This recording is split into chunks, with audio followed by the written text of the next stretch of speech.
Have you ever considered the impartiality of God? Have you ever thought about how He treats us all equally, regardless of our background, wealth, or status? This is a profound truth that we often overlook. God is not a respecter of persons. Rather, He looks at the heart, at our actions, at our integrity. This concept of God's impartiality is found in several key passages in the Bible. In Acts, Peter comes to an understanding that God does not show favoritism based on nationality or heritage. Instead, anyone who fears Him and acts righteously is accepted by Him. In his letter to the Romans, Paul echoes this sentiment, stating simply and unequivocally, "For God does not show favoritism." And James, in his epistle, rebukes those who show favoritism, arguing that such behavior is contrary to the nature of God, who treats all with equal respect and dignity. These passages, Acts 10, Romans 2 and James 2, provide a foundational understanding of God's impartiality. They reveal a God who does not judge based on external appearances or worldly status, but on the condition of our hearts. But it's not just about understanding this truth, it's about living it. As believers, we are called to emulate this impartiality in our own lives, treating all people with the same love, respect and dignity that God does. In the upcoming sections of this video, we'll delve deeper into these passages, exploring the profound implications of God's impartiality.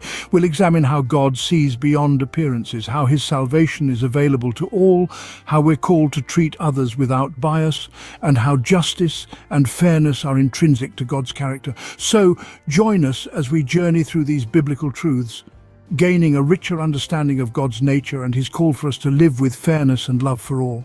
Remember, in God's eyes, we are all equal. He is not swayed by worldly standards or superficial appearances. He is truly not a respecter of persons. In this video, we will delve into these passages, exploring the profound truth that God is not a respecter of persons. The first lesson we learn from God's impartiality is that He sees beyond our appearances.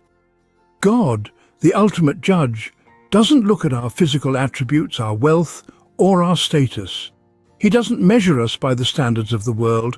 Instead, He gazes deeply into our hearts and assesses us based on what He finds there. This is a profound truth that can be seen throughout the Scriptures. In the book of Samuel, when God sends the prophet to anoint a new king, He tells him, "Do not consider his appearance or his height, for I have rejected him." The Lord does not look at the things people look at. People look at the outward appearance, but the Lord looks at the heart. This powerful statement underscores that God's judgment is not based on what is visible to the human eye. Similarly, in the New Testament, the Apostle Paul writes in his letter to the Romans, "For God does not show favoritism." This is a simple yet profound statement that reiterates God's impartiality. God doesn't give preference to the rich over the poor, the beautiful over the plain, or the powerful over the weak. He looks beyond these superficial attributes to see the true nature of our hearts. So what does God look for in our hearts? It's not about our achievements, our possessions, or our status. It's about love, faith, and righteousness. It's about our sincerity in seeking Him, our willingness to obey His commandments, and our desire to love and serve others. These are the things that truly matter to God. This perspective should inspire us to focus less on how we appear to others and more on the state of our hearts. It should motivate us to cultivate virtues like love, faith, and righteousness. It should remind us that in God's eyes we are all equal, regardless of our social or economic standing. God's focus on our hearts teaches us to prioritize internal virtues like love, faith, and righteousness. Another crucial understanding we gain from God's impartiality is that His salvation is available to all. This is a profound truth that breaks down barriers and unites us under the banner of divine grace. The concept of universal salvation is beautifully encapsulated in the book of Acts, chapter 10, verses 34 and 35. Here, Peter has an epiphany and declares, "Of a truth I perceive that God is no respecter of persons, but in every nation he that feareth Him, and worketh righteousness, is accepted with Him." This verse underscores the reality that God's salvation is not reserved for a select few, but for anyone who reveres Him and lives righteously. Let's break it down. When Peter says, "in every nation," he emphasizes the global nature of God's salvation. transcending geographical boundaries, cultural differences, and societal divisions. When he says, "He that feareth him and worketh righteousness," he is referring to all those who respect God and strive to lead virtuous lives. This means that God's grace is not a privilege of the elite or the perfect, but is accessible to all who seek him with a sincere heart. This understanding is a game changer. It means that no matter what your past looks like, no matter what mistakes you've made, no matter how far you feel you've strayed, God's salvation is within your reach. You are not disqualified, you are not rejected. You are seen, you are loved, and you are welcomed by God. It's not about what you've done, but about what he has done. It's not about your worthiness, but about his mercy. God's grace is like a vast ocean that welcomes every river, no matter how small or large, clean or muddy. It is available to the saint and the sinner, the rich and the poor, the young and the old, the healthy and the sick. God's universal salvation is a testament to his boundless love and mercy. It reminds us that in God's kingdom, everyone is invited, everyone is valued, and everyone has a place. His grace is not a limited resource, but an infinite gift, freely given to all who are willing to receive it. God's impartiality also instructs us on how we should treat others. This wisdom, as we learn from the scriptures, is not just about understanding God's nature, but also about reflecting it in our own actions.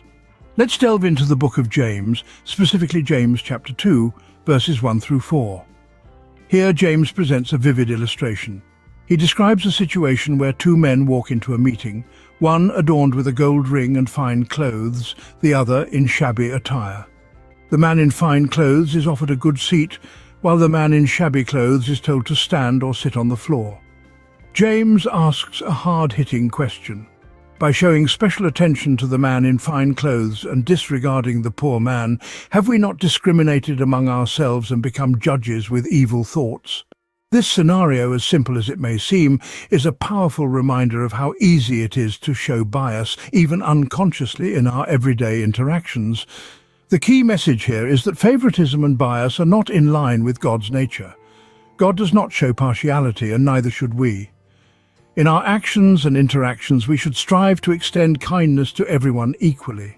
This means treating everyone with the same level of respect and dignity, regardless of their social status, appearance, or any other external factors. Think about it. When we show favoritism, we are essentially placing more value on external appearances rather than the intrinsic value of a person. This is contrary to God's perspective, who values us not for our worldly possessions or achievements, but for our hearts and our righteousness. Let us remember that every person we meet is a unique creation of God, loved and valued by him. Therefore, we should strive to see others through God's eyes, treating them with the love, respect, and kindness they deserve. In essence, as followers of God, we are called to respect and love all people, mirroring his impartiality in our own lives. Lastly, God's impartiality reveals his character as a just and fair judge. This quality of fairness and justice is not just an attribute of God, it is his very nature, the essence of his being. In every corner of the scriptures we find affirmations of God's justice. In Deuteronomy, Moses declares, "For the Lord your God is the God of gods and the Lord of lords, the great, the mighty, and the awesome God who does not show partiality nor take a bribe." This is a powerful picture of a God who cannot be manipulated or swayed by wealth or status. In the book of Psalms we read, "The Lord is righteous in all his ways and kind in all his deeds." This verse underlines the inherent righteousness of God, his unwavering commitment to act justly and kindly in all circumstances. When we consider the justice of God, it's not a cold, calculating justice, but a justice tempered with mercy and love.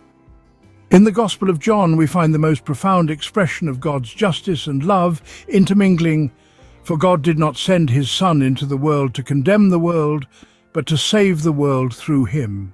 Here, God's justice and his love are not at odds but work in harmony to bring about our salvation. This understanding of God's impartiality and his justice gives us a profound sense of peace. We know that when we face God, we face a judge who is perfectly just, who sees beyond our external circumstances, who values righteousness above all.